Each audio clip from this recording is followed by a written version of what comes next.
Paper 1 unit 1 teaching aptitude दूसरी class है हमारी। इसमें जो इम्पोर्टेंट है वेरिएबल्स। टीचिंग में वेरिएबल्स होते हैं, जैसे कि आप खाना बनाते हैं तो खाना बनाने में आप दाल लेते हैं, चावल लेते हैं, उसके बाद जो है आपको गैस की जरूरत होती है, मसालों की जरूरत होती है। उसी तरीके से टीचिंग में भी वेरिएबल्स होते हैं, चर, उसको हिंदी में चर कहते हैं, और हिंदी के शब्द जो है थोड़ा सा कठिन लगता है सुनने में। वेरिएबल्स होते हैं कि उसके जो कंपोनेंट्स आप मान सकते हैं, उसके पार्ट अंग मान सकते हैं, उसी को चर कह दिया।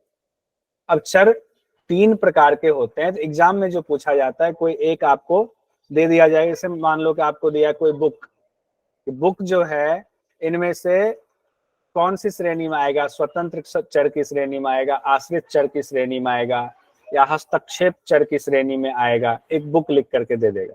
या हो सकता है छात्र लिख दे, स्टूडेंट लिख दे, या कंफ्यूज करने के लिए लिख दे 10 साल का छात्र किस श्रेणी में आएगा।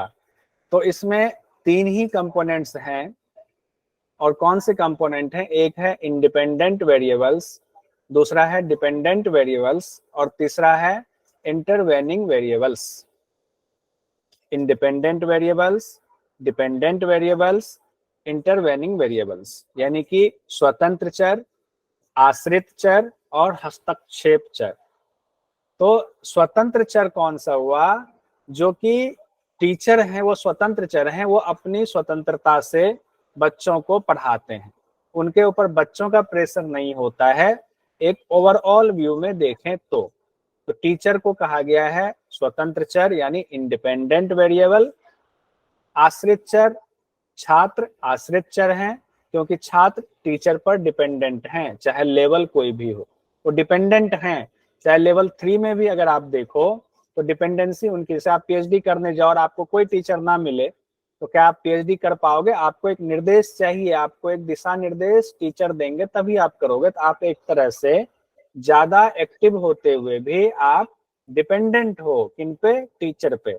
इसलिए छात्र जो है डिपेंडेंट वेरिएबल्स में माना जाता है।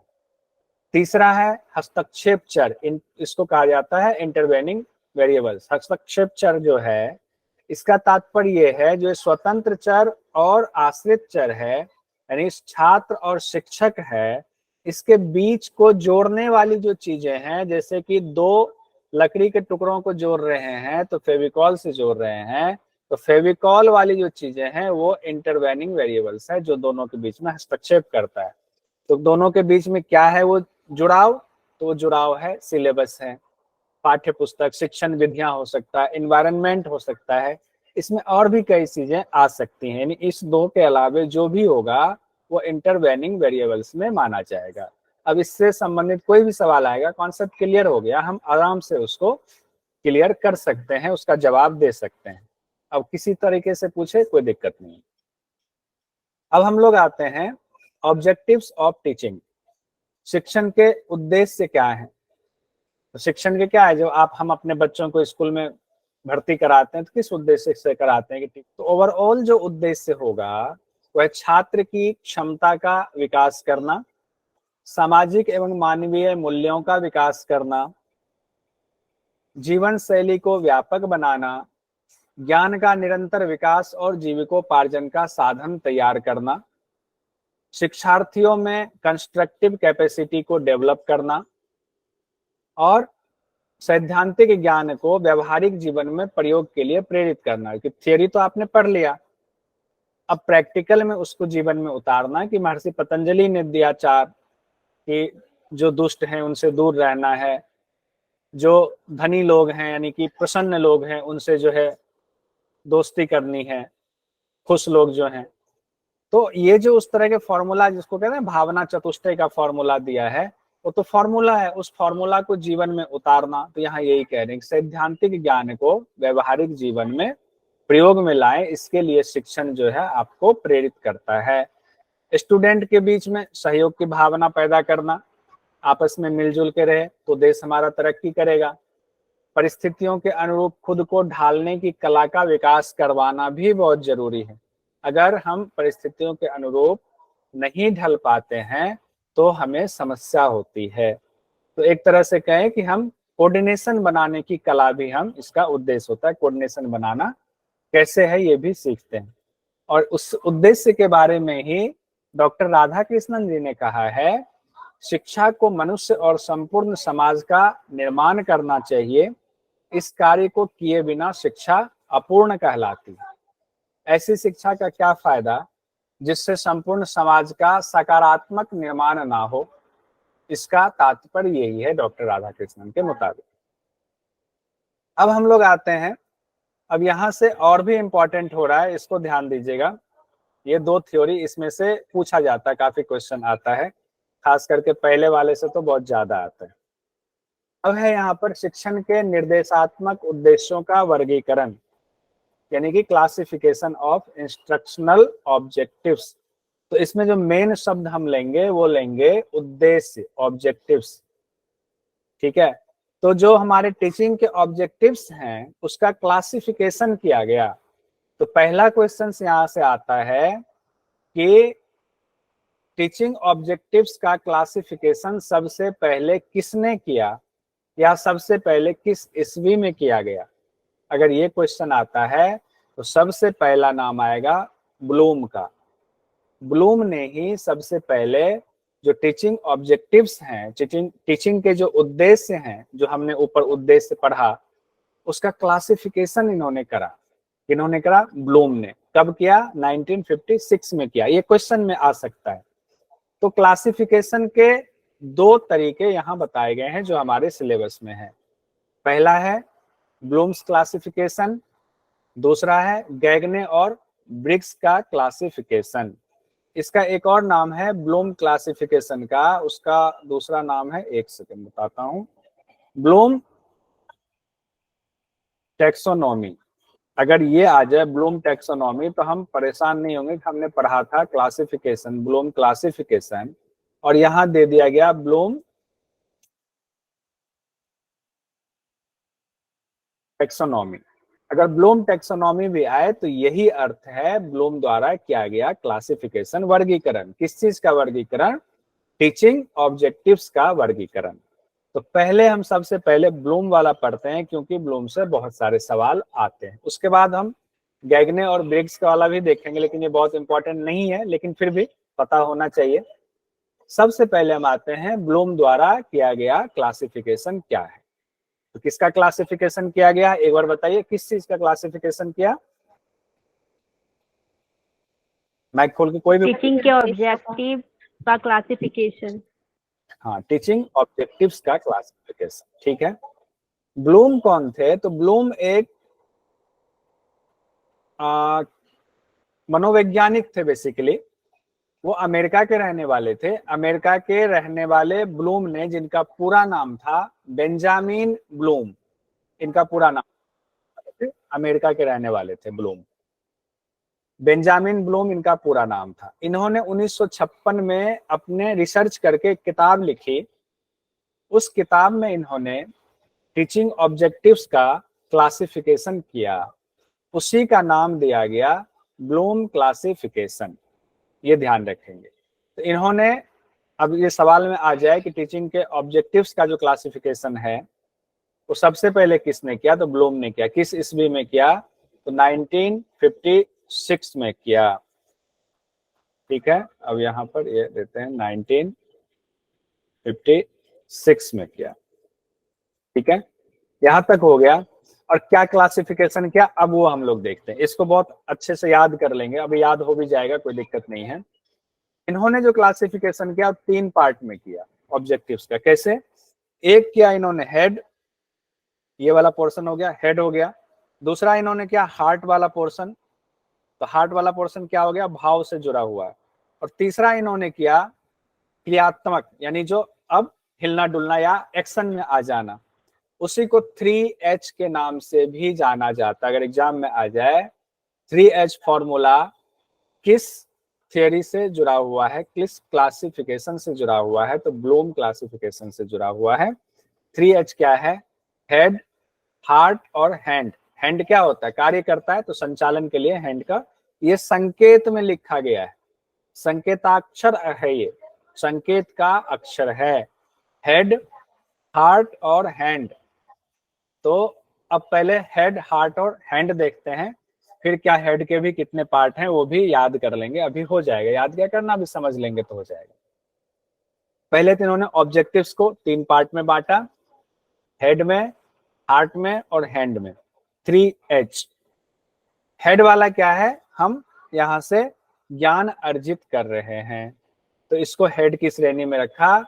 कॉग्निटिव डोमेन उसको कहा गया इंग्लिश में, उसी को हिंदी में कहा गया ज्ञानात्मक क्षेत्र, या उसका दूसरा नाम भी है, अगर नाम से कई बार कंफ्यूज कर दे, ज्ञानात्मक या संज्ञानात्मक। तो संज्ञानात्मक क्षेत्र भी इसको कहते हैं। क्या चीज, ऑब्जेक्टिव्स का क्लासिफिकेशन करें, किसकी ऑब्जेक्टिव्स का, टीचिंग ऑब्जेक्टिव्स का। तो पहला है ज्ञानात्मक, जिसको हेड की श्रेणी में रखा गया। दूसरा हार्ट, भावात्मक ज्ञान का क्षेत्र, अफेक्टिव डोमेन, भावात्मक ज्ञान का क्षेत्र, अफेक्टिव डोमेन। और तीसरा है हैंड, मनोसंचालित ज्ञान क्षेत्र, साइकोमोटर डोमेन, इसे क्रियात्मक भी कहते हैं। ठीक है, मनोसंचालित, या तो मनोसंचालित शब्द आ जाए या क्रियात्मक आ जाए, दोनों में से कोई भी शब्द दिया जा सकता है। तो एक क्वेश्चन यहां से आ जाएगा, ब्लूम ने टीचिंग के उद्देश्यों को, ऑब्जेक्टिव्स को कितने पार्ट में बांटा है, 3 में, 4 में, 5 में, तो 3 पार्ट में बांटा है। अब जो 3 पार्ट में बांटा है उसमें भी सबसे इंपॉर्टेंट हेड वाला है, सबसे इंपॉर्टेंट है, इससे संबंधित क्वेश्चंस बहुत ज्यादा पूछे जाते हैं। हेड को भी उन्होंने 6 पार्ट में बांटा है। अब यहाँ पर कई बार हम लोग क्या करते हैं, हेड का जो 6 पार्ट है उसको याद रखते हैं और ब्लूम के क्लासिफिकेशन को हम 6 बोल देते हैं, जबकि ब्लूम का क्लासिफिकेशन 3 है। जो पहला वाला है उसका 6 क्लासिफिकेशन फिर से है। 3 कौन सा है, अभी स्क्रीन पे नहीं है तो हम लोग देखते हैं। हेड है, हेड को कहा गया ज्ञानात्मक या संज्ञानात्मक। दूसरा हो गया हार्ट, हार्ट से जुड़ा हुआ क्या, भाव, हार्ट क्या है, हार्ट से मतलब हृदय, भावात्मक होता है तो इसको भावात्मक क्षेत्र माना गया। तीसरा हमारा कौन सा है, हैंड का आ गया, हैंड क्या करता है, कार्य करता है, क्रियात्मक उसको कहा गया है। ठीक है, अब हम लोग देखते हैं हेड वाला। हेड में अगर पूछ दे कि जो ज्ञानात्मक क्षेत्र है या कॉग्निटिव डोमेन है उसको कितने पार्ट में बांटा गया, तो 6 पार्ट में बांटा गया। कैसे 6 पार्ट याद रखेंगे, हेड से संबंधित याद रख लेंगे, 2 कान हो गया, 2 आंख हो गया, 4, 1 नाक 1 मुंह, 6, नाक में 2 छिद्र हैं लेकिन एक ही मान लेंगे इसको पोर्शन को, बस याद रखने के लिए। हेड वाले में जो है यानी कॉग्निटिव डोमेन जो है वो 6 पार्ट में उसको बांटा गया है, 1 2 3 4 5 और 6, ऐसे याद रख लेंगे बस। अब कौन कौन सा है, तो इसको बहुत सुंदर कहानी के माध्यम से हम लोग जान लेते हैं, क्योंकि ये थोड़ा सा कठिन होता है। पुंडलिक जी है ना क्लास में, ठीक है, पुंडलिक जी का उदाहरण देते हैं। पुंडलिक जी बुरा मत मानिएगा, ठीक है, आनंद लीजिएगा। हम कभी मानते सर। ठीक है, अब मान लीजिए कि पुंडलिक जी हैं, स्टूडेंट हैं, और पुंडलिक जी को हम आए कुछ बताने के लिए, और हमने कहा पुंडलिक जी अब आप बड़े हो गए हो, आपने नेट भी क्वालिफाई कर लिया है, अब आपकी शादी करा देते हैं। अब शादी शब्द आया, पुंडलिक जी को अब तक नहीं पता था शादी क्या होती है, तो इनको हमने कहा आपकी शादी करा देते हैं। तो पुंडलिक जी का अच्छा क्या कराते हैं, शादी, हमने कहा हाँ शादी कराते हैं, अच्छा ठीक है। तो पहला ज्ञान उसको हमने एक शब्द का दिया, पुंडलिक जी को एक शब्द का ज्ञान क्या दिया, शादी। अभी तक वो जानते नहीं शादी क्या होता है, उनको आया हाँ शादी कुछ होता है, तो उन्होंने ज्ञान अर्जित किया, जानकारी को उन्होंने याद किया। ऐसे ही किसी थियरी के बारे में आप जब उसको इंट्रोड्यूस करते हो, जैसे शुरू में हमने इंट्रोड्यूस किया क्या, ब्लूम की थियरी है, ब्लूम का क्लासिफिकेशन है, तो पहला तो शब्द आपके अंदर आया कि ब्लूम का क्लासिफिकेशन कुछ है, तो पहला तो ज्ञान हुआ, ये नॉलेज आया कि ब्लूम का क्लासिफिकेशन है। अब आपके मन में सवाल आएगा, अब आपने तो बता दिया ब्लूम का क्लासिफिकेशन क्या है, अब बताओ तो सही क्या है वो। अब पुंडलिक जी के मन में सवाल आएगा शादी, शादी क्या होता है, उसके बारे में उनका जो है अंडरस्टैंडिंग लेवल थोड़ा सा बढ़ना शुरू होगा, वो अंडरस्टैंड करना चाहेंगे उस शादी वाले शब्द को, उसी को बोध कहा गया है, बोध होना उस चीज का, शादी का उनको बोध होगा, मन में उत्सुकता जाग रही शादी है क्या। वो पूछेंगे अपने दोस्तों से, पड़ोसियों से, अपने संगी साथियों से, अरे शादी क्या होता है, हमें किसी ने बताया कि शादी कुछ होता है, ज्ञान मिला हमें, ये ज्ञान क्या होता है।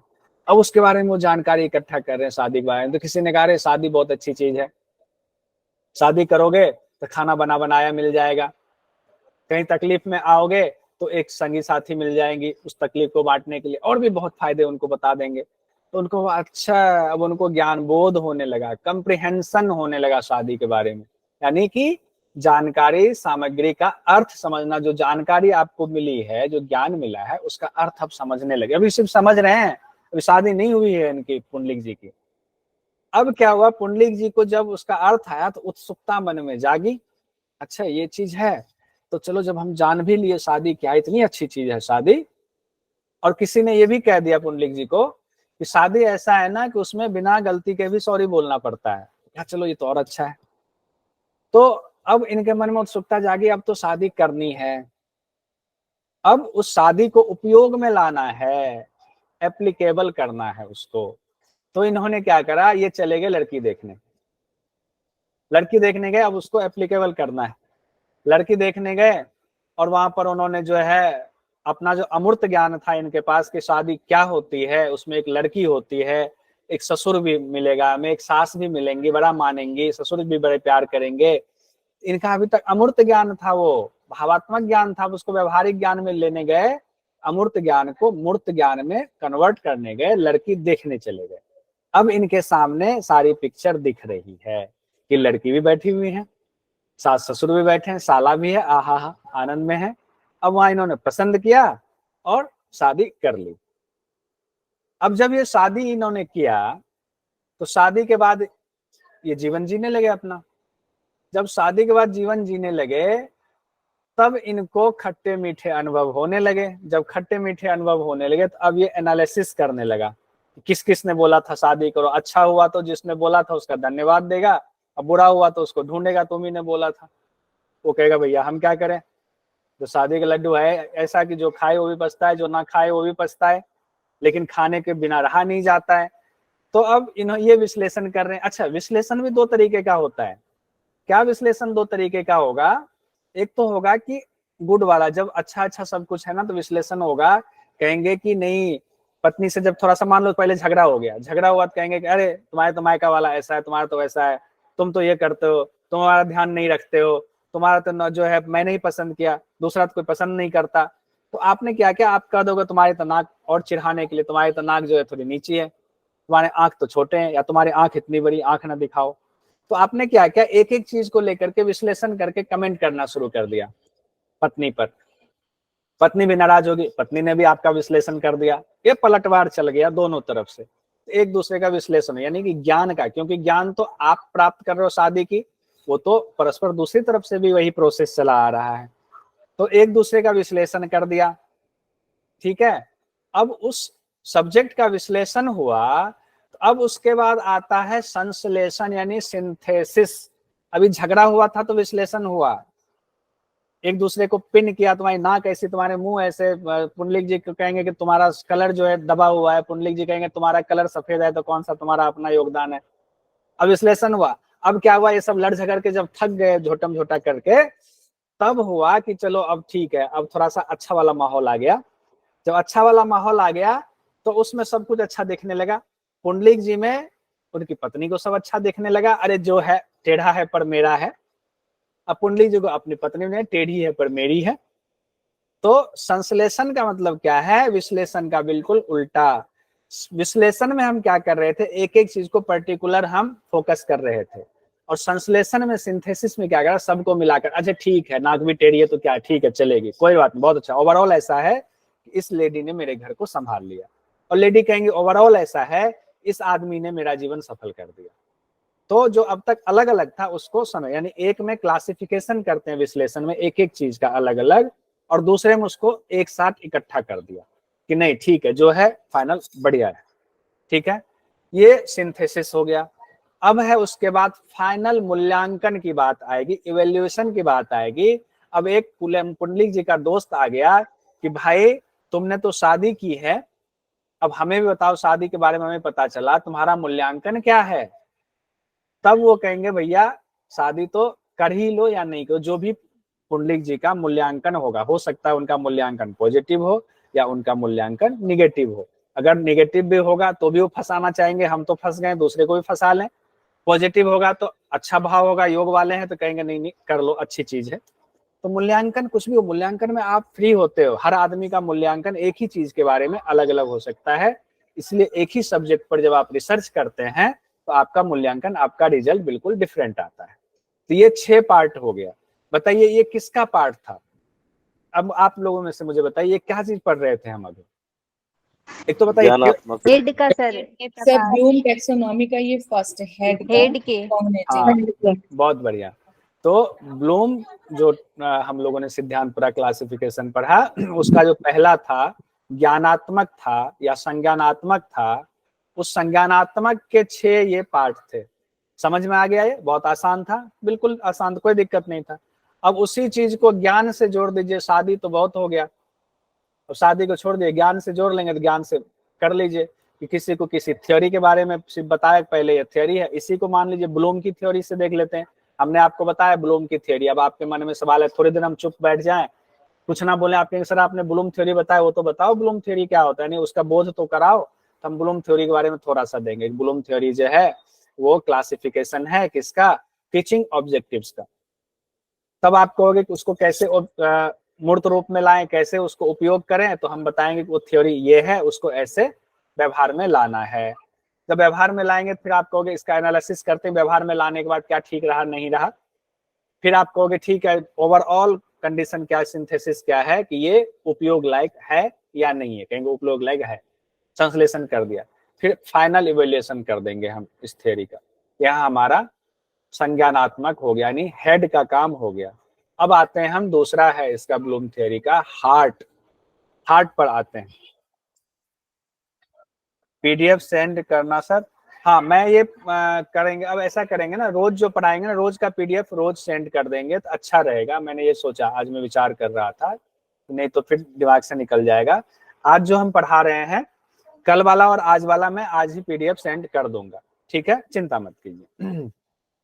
दूसरा है हमारा हार्ट का, यानी भावात्मक ज्ञान क्षेत्र, इसको कहते हैं अफेक्टिव डोमेन, ठीक है। हार्ट है, हार्ट से भावनाओं का अंबार लगा होता है हृदय में, उससे जुड़ा हुआ है। कहते हैं इसके अंतर्गत मुख्य रूप से मनोदृष्टि या मनोभाव, मन के भाव कहाँ भावनाओं से उत्पन्न, हृदय से उत्पन्न होंगे। प्रेरणा, शिक्षण प्रक्रिया में छात्रों की सहभागिता कितनी है, जो हम सीखते हैं उसका महत्व हम जानते हैं, साथ ही जीवन में अनुशासन जैसे नैतिक मूल्यों का समावेश भी करते हैं। कहते हैं ना कि पुंडलिक जी दिल से बड़े अच्छे हैं, दिल से अच्छे हैं तो जो चीज उन्होंने गलती भी करा बड़ा जल्दी सॉरी बोल दिया, सॉरी गलती हो गई थी हमसे, उन्होंने सीख लिया। तो ये होता भावनात्मक, यानी दूसरा वाला पोर्शन हमारा ये हो गया। अब तीसरा पोर्शन, अब दूसरे पोर्शन इसमें ही में भी 5 पार्ट बताया गया, 5 आंसर, बहुत इंपॉर्टेंट नहीं है, फिर भी एक एक लाइन में है, सुन लेते हैं। आकलन हुआ, वैल्यूएशन हो गया। आग्रहण यानी रिसीविंग, कोई चीज किसी ज्ञान को का आकलन करना, उसको रिसीव करना, उस पर अपना प्रतिक्रिया देना, रिस्पॉन्ड करना, फिर उसको ऑर्गेनाइज करना, फिर उसको निरूपण कर देना, करेक्टराइजेशन। तो इसको निरूपण, करेक्टराइजेशन हो गया, ठीक है। आकलन क्या है? जो हम सीखते हैं उसकी महत्ता कितनी है, इस बात का आकलन करते हैं। आग्रहण क्या हुआ? सुनने की, आग्रहण मतलब रिसीविंग, मतलब किसी चीज को प्राप्त करना, सुनने की इच्छा। प्रतिक्रिया क्या हुआ? रिस्पॉन्ड करना, सहभागिता की इच्छा है कि कोई कुछ कह रहा है तो हमें उसमें सहभागी, जैसे हमने अभी पूछा कि क्या है ये बताएं, तो आपने सहभागिता की, आपने रिस्पॉन्ड करा, इसको कहते हैं अरे रिस्पॉन्ड कोई नहीं कर रहा है, रिस्पॉन्ड तो करो, रिस्पॉन्ड करा हमने। उसके बाद है संयोजित करना, ऑर्गेनाइज करना, उसको सबको मिलान करके एक साथ रखना। उसके बाद क्या है? निरूपण करना, अभिव्यक्ति करना, ठीक है, अंतर करना, ठीक है। तो हम इसमें ब्लूम का पहले वाले का कितना क्लासिफिकेशन था? 6। हेड वाले का 6 क्लासिफिकेशन आया। हार्ट वाले में कितना आया क्लासिफिकेशन? 5 आया। उसमें क्या था? वैल्यूएशन, रिसीविंग, रिस्पॉन्डिंग, ऑर्गेनाइजिंग, और आप लोगों ने कहा करेक्टराइजेशन। फिर से बोलिए, अब नहीं करेक्टराइजेशन। करेक्टराइजेशन। तो ये 5 चीजें सेकंड वाले में हो गया। कई बार ये भी आ जाए कि हार्ट वाला जो है या भावात्मक वाला जो पक्ष है, तो उस भावात्मक पक्ष के कितने अंग हैं, तो उसके 5 उसके क्लासिफिकेशन किए गए। यानी ब्लूम का ही है, दूसरे का 5, पहले का 6, दूसरे का 5। अब उसके बाद आता है हैंड। हैंड मतलब क्रियात्मक, इसको कहते हैं साइकोमोटर डोमेन कहा जाता है। इसको मनोसंचालित ज्ञान क्षेत्र भी कहते हैं, या क्रियात्मक भी इसको कहते हैं, क्रियात्मक ज्ञान क्षेत्र। यहां मैं लिख भी देता हूं, क्रियात्मक ज्ञान क्षेत्र हो गया। ये हैंड से मतलब ये रखेंगे संचालित होना, क्रियात्मक हो गया या मनोसंचालित हो गया। ये भी इसमें मन से ही सब कुछ संचालित कर रहे हैं।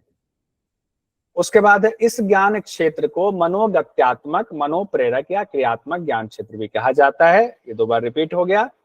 उसके बाद यह मुख्य रूप से जो तकनीकी कौशल है उसके अधिग्रहण से, एक्विजिशन से संबंधित है। यानी कि तकनीकी कौशल, जो टेक्निकल हमारा नॉलेज होता है, टेक्निकल हमारी कुशलता होती है, उससे संबंधित, उसके अधिग्रहण से संबंधित है। ये टेक्निकल नॉलेज से संबंधित है, ये हैंड वाला, यानी कि मनोसंचालित वाला। अब इसके अंतर्गत भी कितने उद्देश्य, कितने ऑब्जेक्टिव्स बताए गए हैं, मतलब इसके 5 ऑब्जेक्टिव्स के 5 स्तर, 5 लेयर्स बताए गए हैं। बात तो ऑब्जेक्टिव्स की ही चल रही है सारे। तो मनोसंचालित या क्रियात्मक ज्ञान के क्षेत्र के अंतर्गत उद्देश्यों यानी ऑब्जेक्टिव्स के 5 स्तर हैं, 5 लेयर्स हैं। पहला लेयर है प्रतिरूपता, इमिटेशन। इसमें छात्र कौशल को हूबहू उसी रूप में अपनाने का प्रयास करता है। ठीक है, कि जिस रूप में है इमिटेशन, उसी रूप में हमने अपना, क्योंकि कई बार कई चीजें होती है जिसमें हमारे पास अपना कुछ करने का ऑप्शन नहीं होता है। अब कोई मशीन है, मशीन को जैसे चलाया जाता है, जिसने बनाया है वैसे, उसमें हम क्या चेंज करेंगे? या तो आप नई मशीन बनाए, लेकिन उस मशीन को अगर हम अपना रहे हैं तो वो उसको उसी रूप में हमें अपनाना पड़ेगा जैसा कि वो पहले से बनाया गया है। अब कहा गया दूसरा क्या है, हस्त कौशल या कार्य साधन, इसको मैनिपुलेशन। हस्त कौशल का मतलब ये मत सोचेगा कि हाथ से किया हो। हस्त कौशल मतलब आपकी कुशलता, आप उस चीज में कितने कार्य कुशल हो गए, आप उसको कैसे मैनिपुलेट कर सकते हैं, मैनिपुलेशन आपका कैसा होता है। कहते हैं शिक्षार्थी यानी जो स्टूडेंट है उस मशीनरी, उपकरण इत्यादि का उपयोग करने का प्रयत्न करता है या उससे की कोशिश करता है ताकि उसका आत्मविश्वास बढ़े।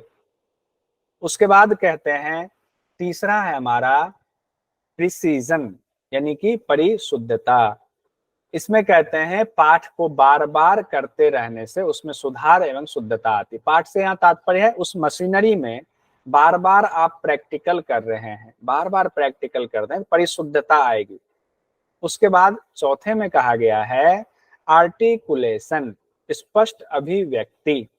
यह भी सतत अभ्यास पर निर्भर करता है, यानी अभ्यास में परिशुद्धता आए।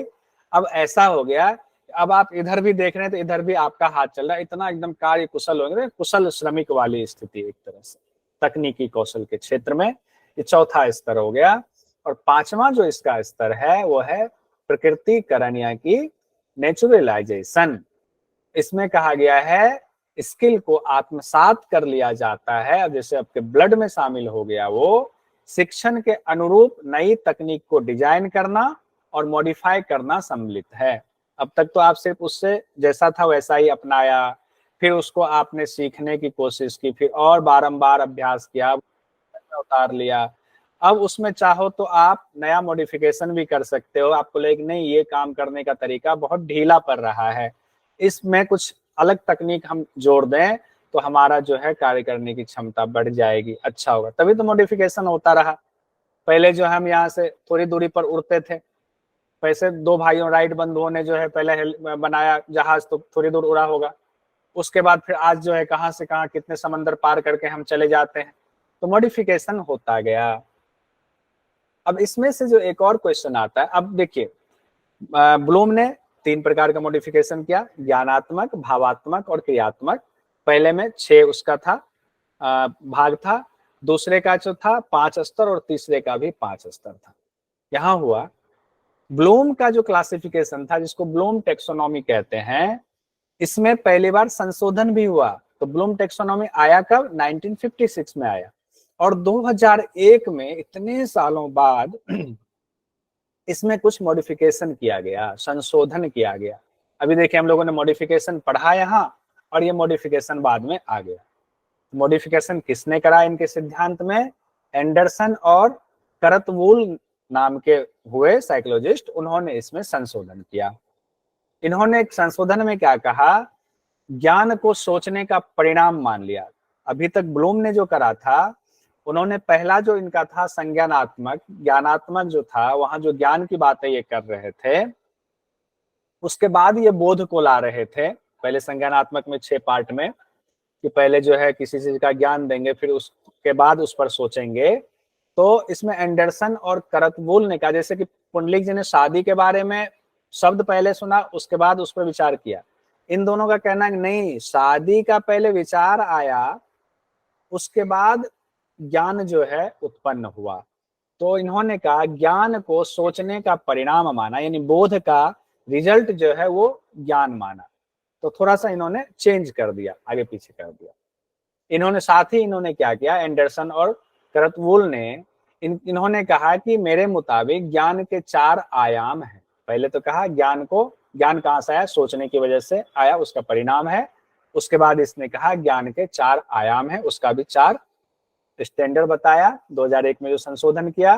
क्या? तथ्यात्मक ज्ञान, वैचारिक ज्ञान, प्रक्रियात्मक ज्ञान और मेट कॉग्निटिव ज्ञान।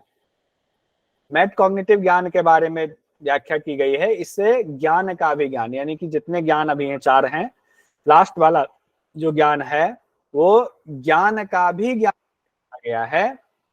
अर्थात ज्ञान की प्राप्ति कैसे की जाए, ये बाकी का एक तरह से हेड हो गया। तथ्यात्मक ज्ञान, जो तथ्य आप जुटाते हैं, फिर विचार मन में आया, वैचारिक ज्ञान हो गया, फिर इसकी प्रक्रिया चलेगी, आगे आप बढ़ते जाएंगे, प्रक्रियात्मक ज्ञान हो गया, और लास्ट में मेट कॉग्निटिव ज्ञान हो गया।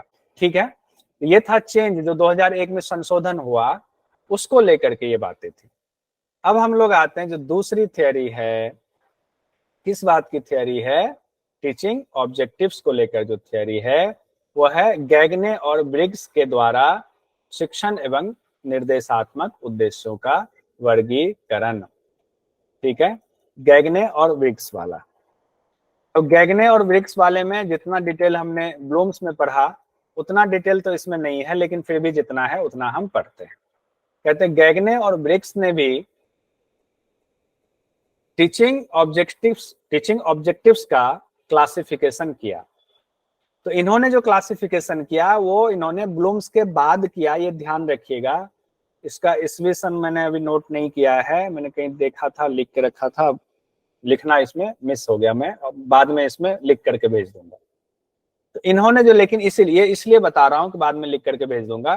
तो अगर एग्जाम में आ गया कि ब्लूम वाली थियरी पहले आई या गैगने और ब्रिग्स वाली आई, हमें पता होना चाहिए गैगने और ब्रिग्स वाली बहुत बाद में आई, ब्लूम्स वाली तो 1956 में ही आ गया, सिर्फ कहने की वजह से ये है। तो गैगने और ब्रिग्स ने क्या किया, 5 स्तरों पर जो ऑब्जेक्टिव्स थे उसका क्लासिफिकेशन किया।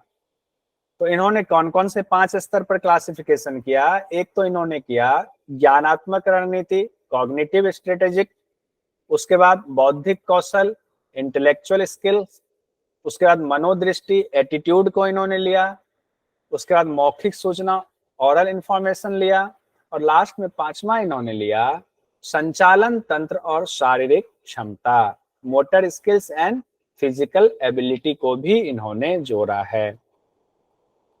तो इसको एक एक करके देखते हैं मोटा मोटा। गैगने और ब्रिग्स की थियरी में क्या है क्लासिफिकेशन में, इस श्रेणी में कौन सी श्रेणी में, ज्ञानात्मक श्रेणी में उन्होंने भी पहला जो है क्या रखा था, संज्ञानात्मक रखा था या ज्ञानात्मक, उनका भी पहले था। इन्होंने भी कॉग्निटिव स्ट्रेटेजी को रखा है, रणनीति को रखा है।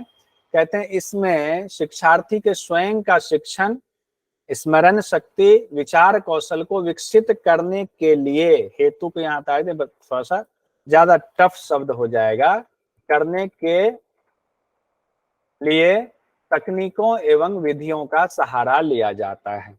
जो तकनीक है, जो कोई विधि है, उसका सहारा लिया जाएगा। किस चीज के लिए, विद्यार्थी के स्वयं के शिक्षण, स्मरण शक्ति और विचार कौशल को विकसित करने के लिए। ठीक है, उसके बाद दूसरा है हमारा बौद्धिक कौशल, यानी कि इंटेलेक्चुअल स्किल्स। बौद्धिक कौशल किसी समस्या को कैसे सुलझाया जाए उसकी कला है। अगर आप पढ़ाई कर रहे हैं, आपके सामने या आप कोई कार्य करने गए हुए हैं, आपके सामने बहुत सारी समस्याएं आ जाती हैं, एक टीचर के सामने, एक छात्र के सामने भी समस्याएं आती हैं। उस समस्या को कैसे आप सुलझाएंगे? कोई वैज्ञानिक है, अब जो है चांद पे भेजा, अब चांद पे भेजा, जब हमारा मिशन चंद्र मिशन गया तो उसमें कुछ फॉल्ट आ गया और वो सही से लैंडिंग नहीं हो पाया। तो अब दूसरा चांद मिशन हमारा फिर जाने वाला है, तो उसमें उस समस्या को जान करके उसको सुलझाने के लिए तो वो किस में आएगा? इंटेलेक्चुअल स्किल्स में आएगा, कि पहले जो हमने गलती की वो गलती दोबारा वाला मिशन में हमारा ना हो, तो वो बौद्धिक कौशल के क्षेत्र में आएगा, इंटेलेक्चुअल स्किल्स के क्षेत्र में आएगा। किसका है ये? गैगने और ब्रिग्स का है। तीसरा क्या है? मनोदृष्टि, यानी कि एटीट्यूड की बात हो रही है। कहते हैं किसी व्यक्ति की आंतरिक और मानसिक स्थिति को व्यक्त करता है। एटीट्यूड क्या होता है? कहते हैं बड़ा एटीट्यूड में है। कैसे कोई एटीट्यूड में आता है? उसके मन में कुछ तो बात आती होगी, तब तो एटीट्यूड में आया कि हम तो बहुत बड़े पापा के बेटे हैं, बहुत पैसा है मेरे पास, तो आंतरिक चीजें हैं वो, तब एटीट्यूड निकल करके सामने आता है। वो एटीट्यूड दिखाता है उस व्यक्ति का आंतरिक और मानसिक स्थिति कैसा है, उसको रिफ्लेक्ट करता है। चौथा है हमारा ओरल इंफॉर्मेशन, मौखिक सूचना। कहते हैं मौखिक सूचना का उपयोग कैसे किया जाता है? किसी व्यक्ति द्वारा, किसी स्टूडेंट द्वारा, या किसी वैज्ञानिक द्वारा, या किसी के भी द्वारा। कहते हैं ज्ञान का आयोजन करने के संदर्भ में होता है, यानी कि आपके अंदर जो अब ज्ञान है उसको आप लेक्चर दे रहे हो, तो वो आपका मौखिक सूचना के अंतर्गत आया, ओरल इंफॉर्मेशन के अंतर्गत आएगा। पांचवा है हमारा संचालन तंत्र और शारीरिक क्षमता। सारा कुछ किससे करेंगे? शरीर नहीं है, दिमाग काम नहीं करेगा तो करेंगे कैसे? तो कहते हैं इसमें तीन चीज है, एक तो आपका मस्तिष्क, एक आपका नर्वस सिस्टम, और एक आपका मोटर नर्व्स वाला मोटर तंत्र। मोटर नर्व्स भी बहुत जरूरी है। देखिए मस्तिष्क, तंत्रिका तंत्र और स्नायु तंत्र, ये तीनों एक साथ कार्य करते हैं। तीनों में सामंजस्य कैसे स्थापित करना है वो इसके अंतर्गत आएगा। किसके अंतर्गत? किसके अंतर्गत आएगा? किस थ्योरी के अंतर्गत? गैगने और ब्रिग्स थ्योरी के अंतर्गत, वो भी उसके क्लासिफिकेशन का जो पांचवा है उसके अंतर्गत आएगा। कहते हैं ना आजकल ये मोटर नर्व्स की प्रॉब्लम बहुत चल रही है। मोटर नर्व्स की प्रॉब्लम में क्या होता है, अब बाद में आपको पढ़ाया जाएगा एनाटॉमी फिजियोलॉजी में, कि आपको कोई यहाँ पर जैसे कि आग ऐसे छुआ दे, कोई आग है, गर्म चीज है, ऐसे आपको टच करा दिया, तो दिमाग ने कहा कि आग टच हुआ, हटाओ हाथ, तो यहाँ से गया। आपको मोटर नर्व्स का इसमें बहुत योगदान है। और अगर मोटर नर्व्स में खराबी आ गई तो सूचना ना यहाँ तक जा रहा है, ना वहां से जो है आदेश आ रहा है, तो हाथ जो है जलेगा, थोड़ा सा पता ही नहीं चलेगा। ठीक है, आग भी आ गया तो भी पता नहीं चलेगा। तो इसलिए कहा गया इसका भी बड़ा इंपॉर्टेंस है। तो हम आज ये दो थियरी रख, कल जो हम लोग पढ़ेंगे वो पढ़ेंगे शिक्षण की प्रकृति एवं विशेषताएं, और इससे आगे और भी चीज पढ़ेंगे कि शिक्षण कैसे कराया जाता है, कैसे कराना चाहिए। कल वाला भी लेक्चर बहुत इंपॉर्टेंट होने वाला है।